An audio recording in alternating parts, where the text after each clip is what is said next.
Hey everybody, my name is Chris and today I'm going to show you the proper way to ship collectible comic books in a Gemini mailer.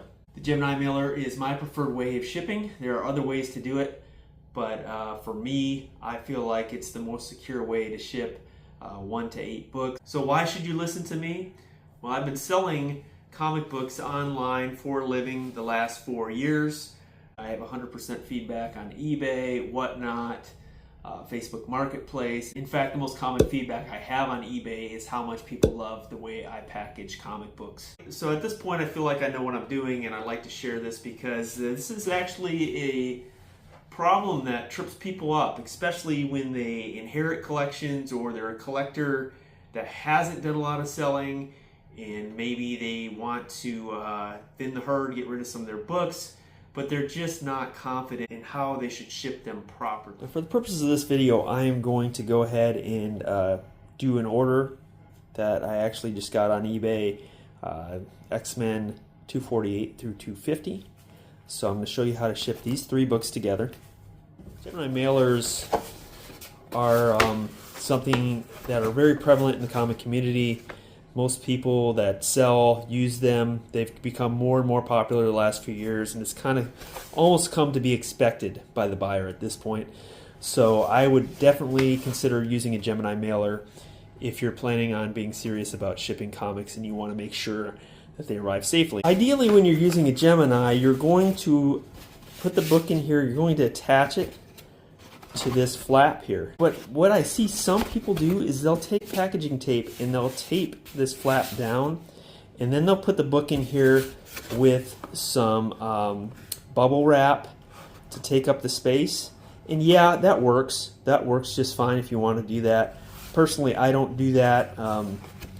What a lot of people would do is take these books, tape them together somehow, then attach the books directly to the flap. My preferred method is to take the books and to sandwich them into 2 backer boards like this. Now if you have a book and you're going to secure it to the Gemini mailer and you decide to use painter's tape, that's great, but a couple things. Number one, if you tape it directly to the bag, okay, what might end up happening is they're going to have trouble getting this tape off sometimes, and it might also kind of stick to the bag. Now if you end up using packaging tape, which some people do, good luck getting that off without tearing the bag up and causing all sorts of problems. They might end up damaging the book. Now instead of using packaging tape, like I said, I use painter's tape, but I do something different. I use a tape dispenser for my painter's tape. It's just a regular packing tape dispenser from Uline. But I go and take it off like this. Gives me a really nice, clean finish. Then I create what's called a pull tab on my tape. So if you're going to tape directly to the bag, which like I said isn't the ideal way, then go ahead and use the pull tabs. It'll make removing the tape a lot easier. But I like to sandwich the books in some more backer boards.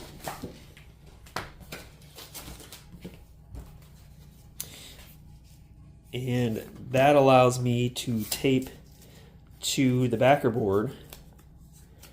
It makes it really easy to remove the tape and to keep the book safe and not cause any damage to the bag. Now something I do as a personal touch is on one of the backer boards I usually write a little thank you note for my customer. Now in this case my customer's name is Daniel. He's actually a repeat buyer of mine that's bought from me several times off of my eBay store. And so I wrote a little thank you note. Thank you, Daniel. Put a little smiley face on there, you know, because why not? If it will brighten someone's day, why not do it? Next I'm going to take this and I'm going to sandwich it together with some painter's tape. So I'm going to go ahead and straighten this up. Take a piece of painter's tape, go through and make my little pull tab. And then very carefully, I'm going to take that painter's tape and I'm going to go ahead and tape these books together. I'm not going to use a lot of pressure because I don't want to cause any damage to the books. Do another piece of tape. Same thing. Not much pressure.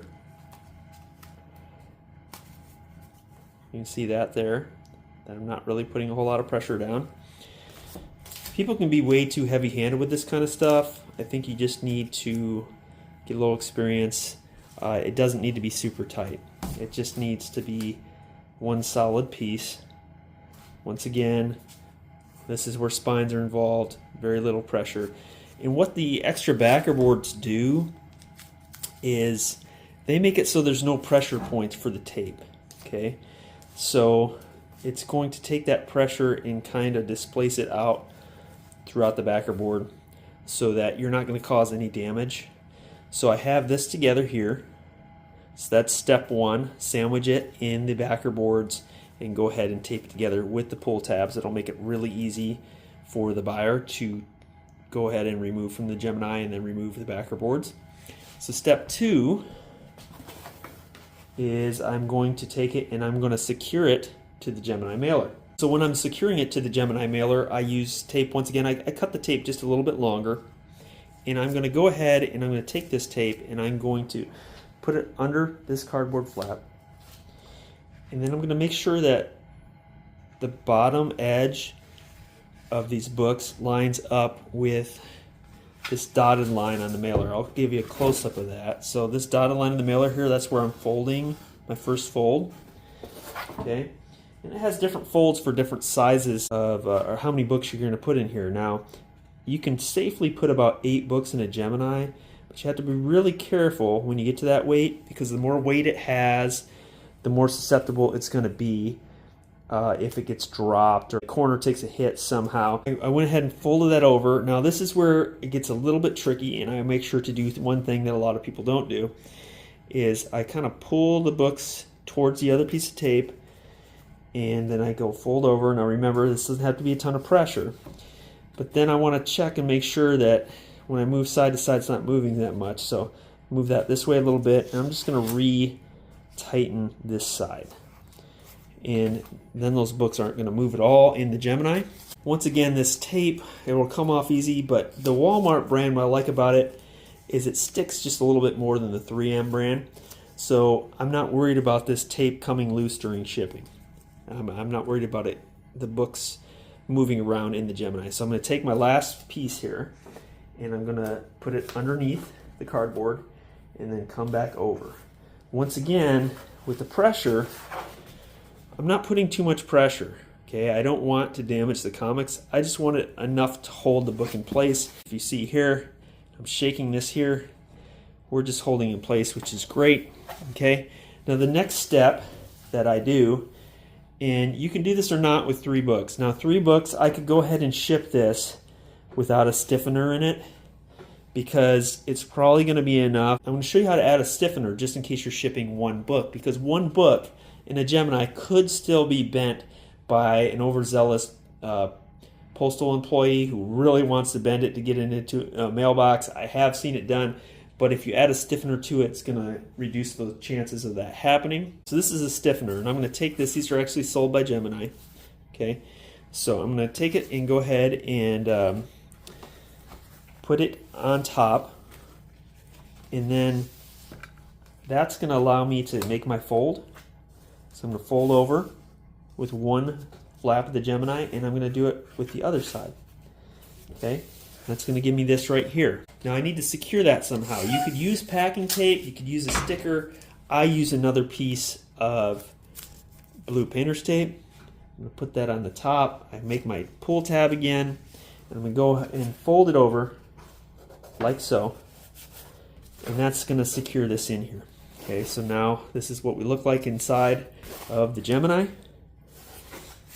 And then you go and you fold over the edge over here, and then you fold over this edge. Now some people will fold the small edge over first and then the big edge. I prefer to do it this way because then there's nothing that's going to indent against the comic there. It's just this flat piece of cardboard going across. Now my next step is I'm going to go ahead and I'm going to tape this, which might be a little hard to do in the camera view here. But I'm going to take my tape, I'm going to use my tape dispenser, and I'm going to bring it over about that far on the package. Hold down the flap, bring it across, bring my dispenser to the back, then go ahead and tear that off. One piece of tape on this should be good to go. That's what I do. That's my method. There's one more step. One thing I like to do is I like to go ahead and put my mailer into a shipping bag so it's watertight. Go ahead, and I bought these off of Amazon. I'll include a link to these. Go ahead and seal it off. There you go. Nice and watertight. Now I just need to add the label. If you're interested in using Gemini mailers to ship your comics, there is a link in the description along with the discount code. You can also get the stiffener I used from Gemini. There's also a link in the description to get the shipping bags that I use that work really well for Gemini mailers. And thank you so much for joining me today and staying with me through the video. I hope this helped you get some confidence when you go to ship comics if you've never done it before, or if you're just looking to improve your methods. Thanks again, take care, have a great day.